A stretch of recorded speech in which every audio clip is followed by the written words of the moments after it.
अगर आप भी इसी तरह का शानदार एनिमेशन बनाना चाहते हैं तो इस वीडियो को पूरा ध्यान से देखिए। इस ट्यूटोरियल में मैं आपको स्टेप बाय स्टेप बताऊंगा कि आप अलाइट मोशन में ऐसा एनिमेशन कैसे बना सकते हैं। सबसे पहले अलाइट मोशन ऐप को ओपन करें और एक नया प्रोजेक्ट बनाने के लिए क्रिएट प्रोजेक्ट पर क्लिक करें। सबसे पहले प्लस आइकन पर आकर रेक्टेंगल आइकन सेलेक्ट कर लेना है। फिर राइट साइड में थ्री डॉट पर टैप करके फिल कंपोजिशन एरिया वाला ऑप्शन कर लेना है। इससे पूरा बैकग्राउंड कवर हो जाएगा। फिर कलर वाले ऑप्शन में आकर उस वाले आइकन पर टैप करते ही सेकंड वाला ऑप्शन आ जाएगा। फिर ब्लैक की जगह ब्लू कर देना है और फिर वाइट वाली जगह पर पिंक कर देना है। वो करने के बाद बैकग्राउंड कुछ इस तरह का दिखाई देगा। फिर बैकग्राउंड को सिलेक्ट करके ऐड इफेक्ट में आ जाना है। वहीं से ग्रिड वाला इफेक्ट सेलेक्ट कर लेना है। फिर ग्रिड की प्रॉपर्टीज में आकर स्पेसिंग पर टैप करके अपने हिसाब से सेट कर लेना है। फिर विड्थ सेट कर लेना है। इससे लाइंस की ओपेसिटी कम ज़्यादा होगी। फिर कलर में आकर कलर को सिलेक्ट कर लेना है। फिर प्लस आइकन पर आकर शेप वाले ऑप्शन में जाना है और वहाँ से सर्कल को सिलेक्ट कर लेना है। फिर मूव ट्रांसफॉर्म में जाकर साइज़ को सेट कर लेना है। साइज़ सेट होने के बाद मूव ट्रांसफॉर्म में जाकर सर्कल को सेंटर में अच्छे से सेट कर लेना है। सेट होने के बाद कलर वाले ऑप्शन में जाकर कलर चेंज कर लेना है। फिर सर्कल को सिलेक्ट करके राइट साइड टॉप पर लेयर वाला ऑप्शन में जाकर सर्कल को डुप्लीकेट कर लेना है। फिर डुप्लीकेट वाली लेयर को सिलेक्ट करके कलर में आकर कलर को नन कर देना है। फिर बॉर्डर शेडो वाले ऑप्शन में आकर स्ट्रोक को ऑन कर लेना है। उसके बाद कलर सेलेक्ट कर लेना है और आउटलाइन लाइन को इंक्रीज कर लेना है। फिर फर्स्ट सर्कल को सिलेक्ट करके कलर वाले ऑप्शन में आ जाना है। वहीं से इमेज वाला ऑप्शन सिलेक्ट कर लेना है। फिर सिलेक्ट मीडिया में आकर अपना लोगो सेलेक्ट कर लेना है। फिर लोगो को सिलेक्ट करके मूव ट्रांसफॉर्म में आना है और उसका साइज इंक्रीज कर लेना है कुछ इस प्रकार। फिर दोनों लेयर्स को प्रेस करके सिलेक्ट कर लेना है। उसके बाद टॉप पर ग्रुप वाला ऑप्शन सिलेक्ट कर लेना है जिससे दोनों लेयर्स की एक ग्रुप लेयर बन जाएगी। फिर ग्रुप लेयर को सिलेक्ट करके मूव ट्रांसफॉर्म में आ जाना है। वहीं पर मूव वाले ऑप्शन में फर्स्ट की फ्रेम लगा देना है। फिर टाइमलाइन स्टार्टिंग में आकर लोगों को नीचे की तरफ ड्रॉ करना है कुछ इस प्रकार से। फिर दोनों की फ्रेम्स के बीच में आकर एक ग्राफ को सिलेक्ट करना है और इसे कुछ इस प्रकार लगा देना है। फिर साइज वाले ऑप्शन में आ जाना है। टाइमलाइन में आगे जाकर फर्स्ट की फ्रेम लगा देना है। फिर टाइमलाइन के स्टार्टिंग में जाकर साइज डिक्रीज कर लेना है। फिर दोनों की फ्रेम्स के बीच में आकर ए वाला ग्राफ को लगा देना है। ग्राफ लगाने के बाद कुछ इस प्रकार का दिखाई देगा। अब लोगो का बेसिक एनिमेशन तैयार हो चुका है। अब इसे और प्रोफेशनल लुक देने के लिए इसमें 3D इफेक्ट ऐड करेंगे। फिर लोगो को सेलेक्ट करके इफेक्ट में आ जाना है। वहाँ से 3D वाले ऑप्शन में जाकर रास्टर एक्सट्रूड वाला इफेक्ट सेलेक्ट कर लेना है। फिर उसकी प्रॉपर्टीज़ में आ जाना है। अब यहाँ से हम लोगो में 3D रोटेशन और डेप्थ का एनिमेशन ऐड करेंगे। फिर नीचे स्क्रॉल करके पोजीशन वाले ऑप्शन को सिलेक्ट करना है। उसमें एक्स वैल्यू को 0 पर रखते हुए स्टार्टिंग में फर्स्ट की फ्रेम लगा देना है। फिर टाइम लाइन में थोड़ा आगे जाकर एक्स वैल्यू को इंक्रीज करते हुए दूसरा की फ्रेम लगा देना है। फिर टाइम लाइन में आगे आकर एक्स वैल्यू को 0 करते हुए थर्ड की फ्रेम लगा देना है। फिर टाइम लाइन में और आगे आकर एक्स वैल्यू को -100 करते हुए फोर्थ की फ्रेम लगा देना है। फिर सभी की फ्रेम्स के बीच में आकर ए वाला ग्राफ लगा देना है। अब लोगों का एक्स एक्सिस एनिमेशन तैयार हो गया है। अब इसे और अच्छा 3D लुक देने के लिए इसकी लाइट और रोटेशन को एडजस्ट करेंगे। फिर नीचे स्क्रॉल करके लाइट सोर्स वाले ऑप्शन में आ जाना है और पॉइंट लाइट की जगह फ्लैट वाला ऑप्शन सिलेक्ट कर लेना है। फ्लैट सेलेक्ट करने के बाद लोगो का 3D लुक थोड़ा क्लीन और प्रोफेशनल दिखाई देगा। फिर ऊपर स्क्रॉल करके रोटेशंस वाले ऑप्शन में आ जाना है। वहाँ वाई वैल्यू को 0 करते हुए जहाँ पर पोजीशन का फर्स्ट की फ्रेम था वहीं पर फर्स्ट की फ्रेम लगा देना है। फिर जहाँ पोजीशन का लास्ट की फ्रेम था वहीं पर सेकंड की फ्रेम लगा देना है। फिर दोनों की फ्रेम्स के बीच में आकर ए वाला ग्राफ को सिलेक्ट कर लेना है। अब लोगो की रोटेशन भी उसके मूवमेंट के साथ सिंक हो जाएगी। फिर नीचे स्क्रॉल करके डेप्थ वैल्यू को अपने हिसाब से सही सेट कर लेना है। डेप्थ को ज़्यादा रखने पर 3D इफेक्ट ज़्यादा डीप दिखाई देगा, इसीलिए इससे अपने एनिमेशन के हिसाब से एडजस्ट करना है। फिर नीचे स्क्रॉल करके इंटीरियर कलर में आकर डेप्थ का कलर भी चेंज कर सकता है। कलर को अपने डिज़ाइन के हिसाब से सेट कर लेना है ताकि लोगो का 3D लुक और ज़्यादा अच्छा दिखाई दे। अब हमारा 3D लोगो एनिमेशन कुछ इस टाइप का दिखाई देगा। फिर शेप वाले ऑप्शन में आकर रेक्टेंगल को सिलेक्ट कर लेना है। फिर एडिट शेप में आकर उसका साइज़ कुछ इस प्रकार सेट कर लेना है। फिर उसी लेयर को सिलेक्ट करके ऐड इफेक्ट वाले ऑप्शन में जाकर वाइप वाला इफेक्ट सिलेक्ट कर लेना है। फिर टाइमलाइन स्टार्टिंग में एंड पॉइंट की वैल्यू को 100 कर लेना है और फर्स्ट की फ्रेम लगा देना है। फिर जहां लोगों का एनिमेशन खत्म हो रहा है वहां आकर एंड पॉइंट की वैल्यू को 0 कर देना है और दूसरा की फ्रेम लगा देना है। फिर दोनों की फ्रेम्स के बीच में आकर इस वाला ग्राफ सेलेक्ट कर लेना है। अब रेक्टेंगल का रिवील एनिमेशन तैयार हो गया है। इसे लोगों के साथ सिंक करने के लिए इसकी पोजीशन को भी एनिमेट करेंगे। अब एनिमेशन को सिंक करने के लिए मूव ट्रांसफॉर्म में जाना है। जहां लोगों का एनिमेशन खत्म हो रहा है वहां फर्स्ट की फ्रेम लगा देना है। फिर टाइमलाइन में आगे आकर रेक्टेंगल को मूव करते हुए लोगों के सेंटर में सेट करके दूसरा की फ्रेम लगा देना है। फिर दोनों की फ्रेम्स के बीच में आकर इस वाला ग्राफ सेलेक्ट कर लेना है। रेक्टेंगल को लोगों के सेंटर में अच्छे से सेट कर लेना है। अब कुछ इस टाइप का दिखाई देगा। अब बैकग्राउंड एलिमेंट तैयार है। इसके ऊपर चैनल नेम और बाकी टेक्स्ट एलिमेंट्स ऐड करेंगे। फिर रेक्टेंगल को सिलेक्ट करके कलर में आकर इस वाला कलर सिलेक्ट कर लेना है। उसकी प्रॉपर्टीज़ में आकर उसका ब्राइटनेस कम कर देना है। फिर प्लस आइकन पर आकर टेक्स्ट वाले ऑप्शन में जाना है और अपना नेम लिख लेना है। फिर वहाँ बोल्ड को सिलेक्ट करके कलर सेट कर देना है और टेक्स्ट को सेंटर में सेट कर देना है। फिर मूव ट्रांसफॉर्म में आकर उसे रेक्टेंगल के सेंटर टॉप पर अच्छे से सेट कर देना है। फिर साइज़ में आकर साइज़ एडजस्ट कर लेना है और उसे अच्छे से सेट कर देना है। फिर टेक्स्ट को सिलेक्ट करके ऐड इफेक्ट में आ जाना है। वहीं से टेक्स्ट स्पेसिंग वाला टूल सिलेक्ट कर लेना है। फिर उसकी प्रॉपर्टीज़ में आकर टेक्स्ट स्पेसिंग बढ़ा लेना है। फिर टेक्स्ट ट्रांसफॉर्म वाले इफेक्ट की स्टैंड आर्ट सेटिंग्स ओपन कर लेना है। फिर उसकी प्रॉपर्टीज़ में जाकर स्टार्ट की वैल्यू को 0 करते हुए टाइमलाइन के स्टार्टिंग में फर्स्ट की फ्रेम लगा देना है। फिर टाइमलाइन में थोड़ा आगे जाकर स्टार्ट की वैल्यू को 100 करते हुए दूसरा की फ्रेम लगा देना है। फिर दोनों की फ्रेम्स के बीच में जाकर इस वाला ग्राफ सेलेक्ट कर लेना है। फिर नीचे स्क्रॉल करके अल्फा की वैल्यू को -1 कर देना है। फिर इंटरपोलेशन ईजिंग वाले ऑप्शन में आकर ईज इन को -50 और ईज की वैल्यू को 50 कर देना है। अब कुछ इस टाइप का दिखाई देगा। टेक्स्ट एनिमेशन के बाद अब एक छोटा सा आइकॉन भी ऐड करेंगे जिससे पूरा डिजाइन और ज्यादा कंप्लीट दिखाई देगा। फिर अपना आइकॉन सिलेक्ट कर लेना है। फिर मूव ट्रांसफॉर्म में जाकर साइज वाले ऑप्शन में आना है। टाइमलाइन में आगे जाकर फर्स्ट की फ्रेम लगा देना है। फिर जहां टेक्स्ट का एनिमेशन खत्म हो रहा है वहीं आकर टेक्स्ट वैल्यू को 0 करते हुए सेकंड की फ्रेम लगा देना है। फिर दोनों की फ्रेम्स के बीच में आकर इस वाला ग्राफ में जाकर कुछ इस टाइप का ग्राफ लगा देना है। फिर दोनों लेयर्स को कुछ इस टाइप से सेट कर देना है। इसके बाद कुछ इस टाइप का दिखाई देगा। अब मेन टेक्स्ट के नीचे एक दूसरा टेक्स्ट एलिमेंट ऐड करेंगे जिससे एनिमेशन में एक अच्छा लेयर्ड लुक आएगा। फिर जहां टेक्स्ट का एनिमेशन खत्म हो रहा है वहीं जाकर टेक्स्ट वाले ऑप्शन में अपना टेक्स्ट ऐड कर देना है। फिर मूव ट्रांसफॉर्म में आकर उसे अच्छे से सेट कर देना है। फिर कलर वाले ऑप्शन में जाकर कलर सेलेक्ट कर लेना है। अब इस टेक्स्ट को भी स्मूथ तरीके से रिवील करने के लिए इसमें टेक्स्ट प्रोग्रेस एनिमेशन ऐड करेंगे। फिर टेक्स्ट को सिलेक्ट करके ऐड इफेक्ट में जाकर टेक्स्ट प्रोग्रेस इफेक्ट सेलेक्ट कर लेना है। फिर टाइप इन वाले ऑप्शन पर टैप करते ही उसकी प्रॉपर्टीज आ जाएगी। फिर कर्सर को नन कर देना है। फिर दोनों की फ्रेम्स के बीच में आकर इस वाला ग्राफ सेलेक्ट कर लेना है। अब टेक्स्ट एनिमेशन तैयार है। इसके नीचे एक छोटा स्टार एलिमेंट ऐड करेंगे जिससे डिज़ाइन और ज़्यादा अट्रैक्टिव दिखाई देगा। फिर शेप वाले ऑप्शन में जाकर स्टार को सिलेक्ट कर लेना है। फिर मूव ट्रांसफॉर्म में जाकर उसका साइज़ डिक्रीज कर देना है कुछ इस तरह। फिर उसे मूव करते हुए टेक्स्ट के नीचे अच्छे से सेट कर लेना है। फिर स्टार को सिलेक्ट करके कलर में जाकर उसका कलर चेंज कर लेना है। अब स्टार को थोड़ा ज़्यादा हाईलाइट करने के लिए इसकी एक डुप्लीकेट लेयर बनाएंगे। फिर डुप्लीकेट लेयर को सिलेक्ट करके कलर में जाकर कलर को नन कर लेना है। फिर बॉर्डर शेडो में आकर स्ट्रोक को ऑन कर देना है और कलर सेट कर लेना है।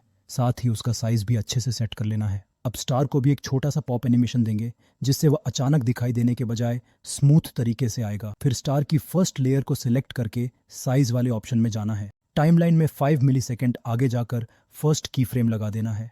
फिर टाइमलाइन में पीछे जाकर साइज़ को 0 करते हुए सेकंड की फ्रेम लगा देना है। फिर दोनों की फ्रेम्स के बीच में आकर इस वाला ग्राफ अप्लाई कर देना है।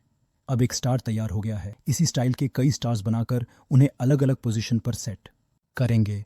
फिर दोनों लेयर्स को प्रेस करके सिलेक्ट कर लेना है और लेफ्ट साइड टॉप पर टैप करके ग्रुप कर लेना है।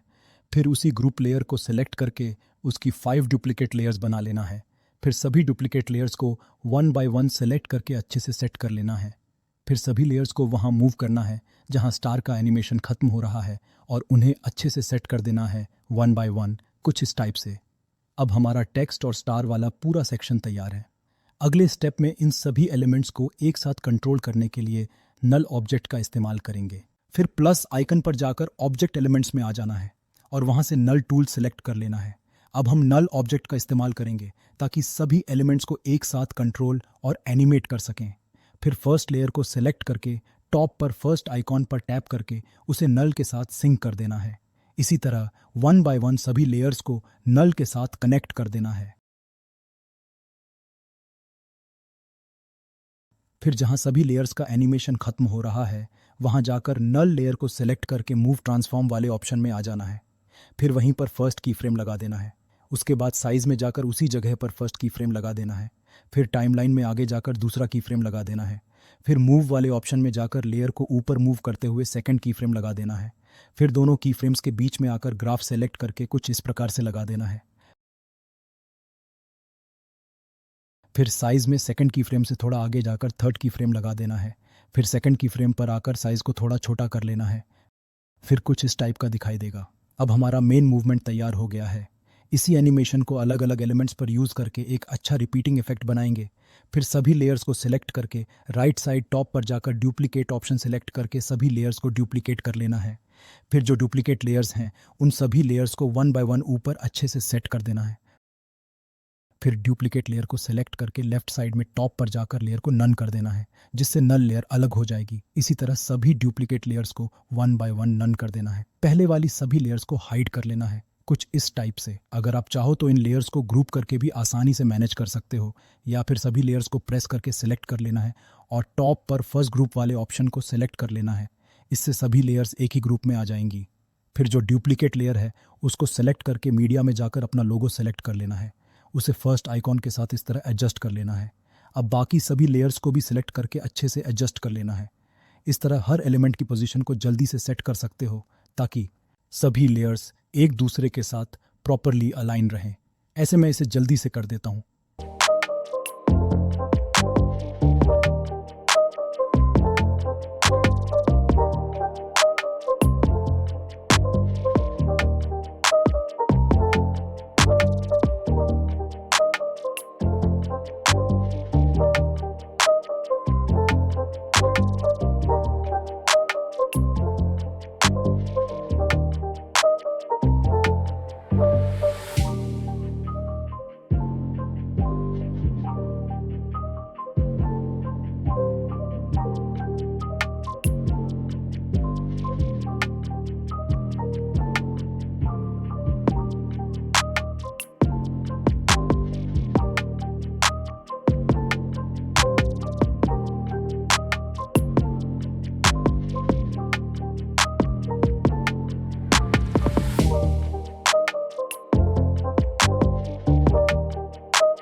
अब 4 लेयर्स कुछ इस टाइप की दिखाई देंगी।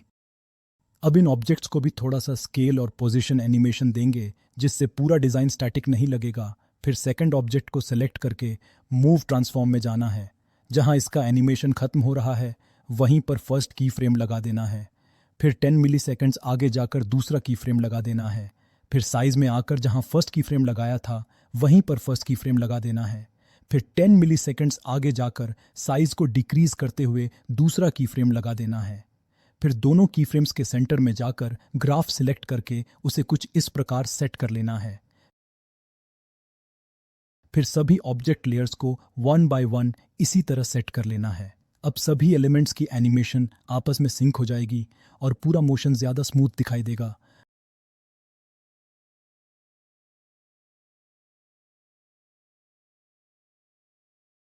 अब कुछ इस टाइप का एनिमेशन दिखाई देगा। तो अब हमारा पूरा एनिमेशन लगभग तैयार है। एक बार पूरी टाइमलाइन को प्ले करके ज़रूर देख लेना है और जहाँ भी टाइमिंग या पोजीशन थोड़ी एडजस्ट करनी हो उसे अपने हिसाब से सेट कर लेना है। अब आप फाइनल एनिमेशन देख सकते हो।